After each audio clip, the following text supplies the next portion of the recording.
আজ এই যে চাটনিটা বানিয়েছি একেবারে প্রমিস বলছি, মানে অসাধারণ একটি টেস্ট। আমি কোনো দিন খাইনি। মানে এটা ভাইরাল একটি আমের চাটনি। আম একটা আম দিয়ে আমি বানাবো। খুব ভালো মতো ধুয়ে আর একটা টমেটো নিয়ে নিব।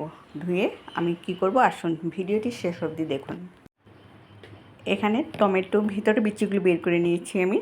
তারপরে হলো আমটাও আমি ছোটো ছোটো করে কেটে নিলাম। তারপর দিয়ে দিলাম কাঁচা লঙ্কা, আদা, রসুন। এটাকে কি করব আমি একটু অল্প পরিমাণে তেল দিয়ে একটু ভাজা ভাজা করে নিব।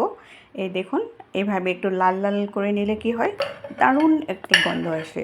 আর এইটা আমি কী করলাম, সবগুলো একটু ঠান্ডা হওয়ার পরেই কিন্তু আমি গ্রাইন্ড করে নিলাম।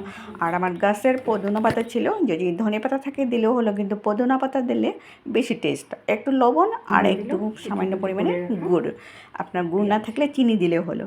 গ্রাইন্ড করার পর সাথে পেঁয়াজ একটু দিয়ে দিল। আমার এই চাটনি রুটি, ভাত, পরোটা সবার সাথে কিন্তু ভালো জমে যায়। আবার আসবো আমি কিছু না কিছু নতুন ভিডিও নিয়ে। আজকের জন্য কিন্তু ভিডিওটি এখানে রাখি। আপনারা অনেক ভালো থাকুন, সুস্থ থাকুন।